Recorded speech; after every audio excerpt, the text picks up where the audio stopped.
Olá pessoal, sou o professor Fabiano do Departamento de Matemática e Estatística da PUC Minas. Vamos dar continuidade às nossas videoaulas da disciplina semipresencial de álgebra linear. Nesta videoaula nós vamos ilustrar a aplicação do método de Gauss-Jordan para a discussão de um sistema linear. Numa videoaula anterior, nós aplicamos o método de Gauss para discutir um sistema linear. O método de Gauss, ele é baseado no conceito de matriz escalonada. O método de Gauss-Jordan, ele se baseia no conceito de matriz escalonada reduzida. O que vem a ser isto? Bom, as duas primeiras propriedades se referem à matriz escalonada, que nós já falamos, nós já estudamos. O primeiro coeficiente não nulo de cada linha, o pivô, ele está à direita dos pivôs das linhas anteriores. Linha nula ou linhas nulas, caso existam, estão abaixo das linhas não nulas. Essas duas propriedades são as propriedades de matriz escalonada. Se além dessas duas, ela também satisfaz essas duas, o pivô é o único coeficiente não nulo da sua coluna e todo pivô vale 1, você diz que a matriz está escalonada e reduzida. Ok? Aqui nós temos 3 exemplos de matrizes que estão na forma escalonada e reduzida. A matriz A, aqui estão os pivôs. Vocês vejam, todo pivô vale 1. Na coluna do pivô, ele é o único coeficiente diferente de 0. Aqui também, um outro exemplo de matriz escalonada reduzida. Vocês vejam que aqui, a terceira linha não tem pivô, porque ela é uma linha toda de zeros. A matriz C, também escalonada reduzida. Todo pivô vale 1. Na coluna do pivô, somente ele é não nulo. Linhas nulas, aqui no caso nós temos uma linha nula. Está abaixo das linhas não nulas. Para obter a forma escalonada reduzida, o processo é semelhante a obter a forma escalonada. Só que agora nós vamos aplicar o processo de escalonamento tanto para baixo como para cima. Por quê? Porque na coluna do pivô, somente ele pode ser diferente de 0, tá certo? Então, o processo de escalonamento aqui, ele é tanto na direção para baixo, tanto na direção progressiva, como para cima, na direção regressiva. Então, vocês vejam, aqui, começamos com esse pivô valendo 1. Com esse pivô valendo 1, a aplicação dessas duas operações elementares anulam esta e esta posições. Menos 2 vezes a linha 1 mais a linha 2 e menos a linha 1 mais a linha 3. Obtemos essa nova matriz. Agora, o próximo pivô vale menos 1. Com este pivô, você tem que anular tanto essa posição aqui, como esta. Para anular essa posição, você vai fazer o quê? Linha 1 recebe 2 vezes a linha 2 mais a linha 1, e linha 3 recebe a linha 2 mais a linha 3. Aí nós conseguimos zerar essas duas posições, conseguimos escalonar essas duas posições. Finalmente, nós chegamos a essa nova matriz. Aqui vocês vejam que nós temos um pequeno inconveniente. O nosso próximo pivô é um 6. Com esse pivô 6, nós vamos ter que escalonar duas posições, esse 3 e esse 5. Tá certo? Para facilitar as nossas contas, para facilitar os nossos cálculos, nós vamos fazer o seguinte, onde tem esse pivô 6, nós vamos multiplicar a linha 3 por 1/6. Por quê? Porque se nós multiplicamos essa linha 3 por 1/6, nós colocamos o pivô valendo 1, que é uma obrigação para que a matriz esteja na forma reduzida. Vamos aproveitar e multiplicar também a linha 2 por menos 1, para que esse pivô aqui, que vale menos 1, o novo valor dele seja 1. Então, aplicando essas duas operações para ajeitar os valores dos pivôs, nós chegamos a essa nova matriz. Aqui é muito tranquilo. Com o pivô 1, nós vamos anular essa posição, que vale 5, e anular essa posição, que vale menos 3. Linha 1 recebe menos 5 da linha 3 mais a linha 1. Obtemos 1, 0, 0 e menos 1/3. Linha 2 recebe 3 vezes a linha 3 mais a linha 2. 0, 1, 0 e 2.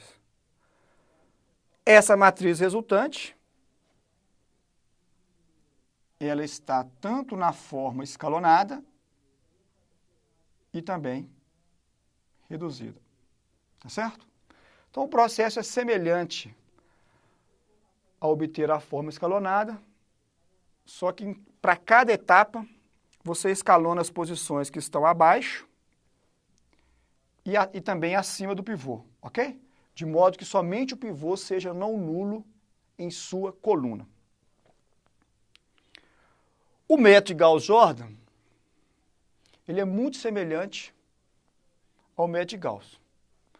Dado um sistema linear, você escreve a sua matriz aumentada, só que agora você vai obter a forma escalonada reduzida da matriz aumentada.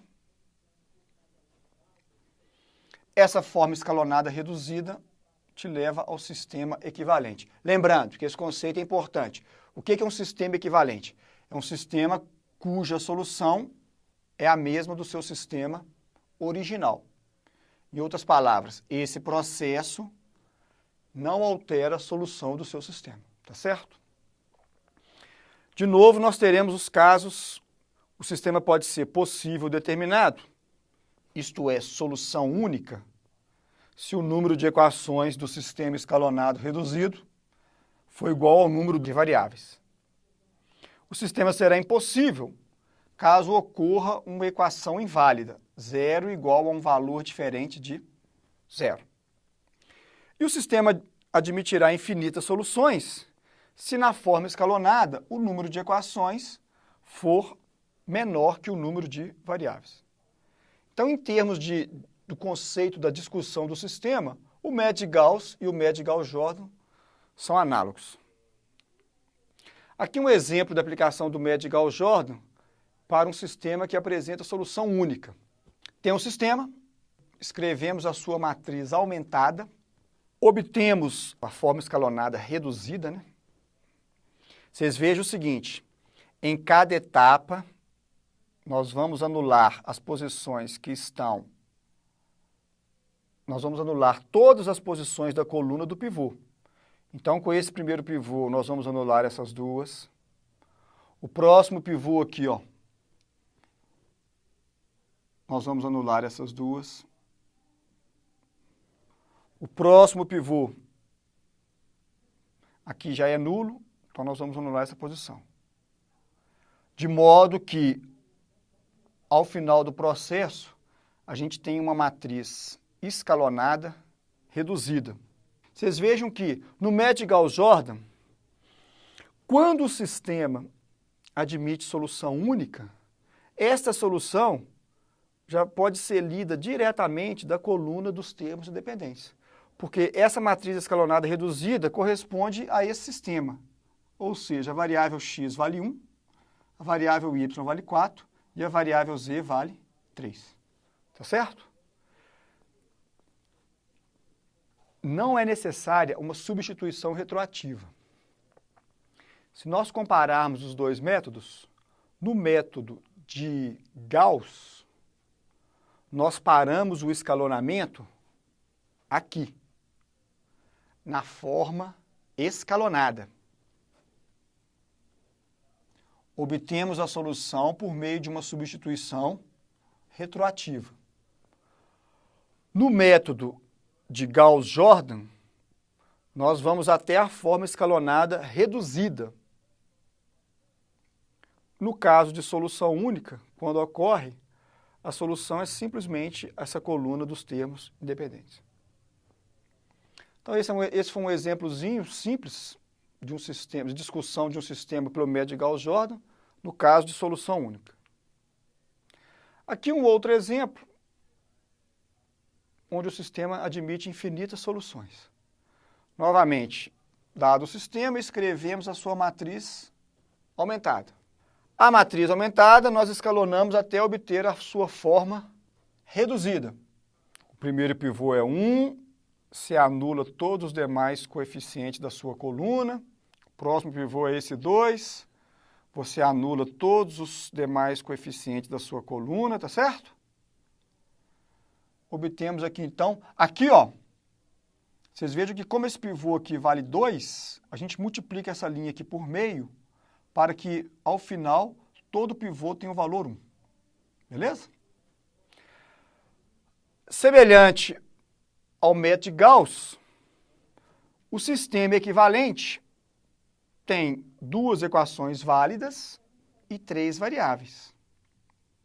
Ou seja, temos aqui, de novo, um caso de um sistema com uma variável livre. A ideia é a mesma, tá?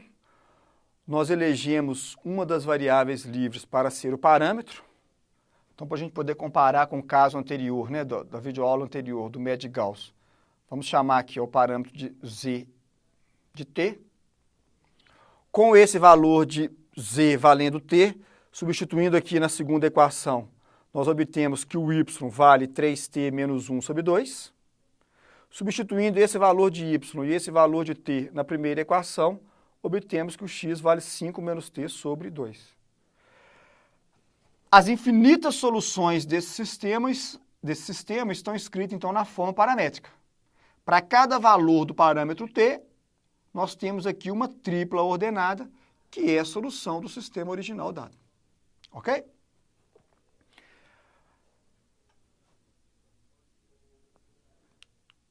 No caso do método de Gauss-Jordan, se ocorrer uma situação de não haver solução, aí a situação é idêntica à situação que aconteceu no método de Gauss. Vai surgir uma equação impossível, 0 igual a um valor diferente de 0, tá certo? De novo, para o processo, porque o sistema não vai admitir solução, não tem sentido continuar o processo de escalonamento, tá certo? É isso. Estudar agora no nosso livro-texto, praticar os exercícios que estão lá propostos no nosso planejamento de aula. Ok, pessoal? Manda abraço, então, e boa sorte.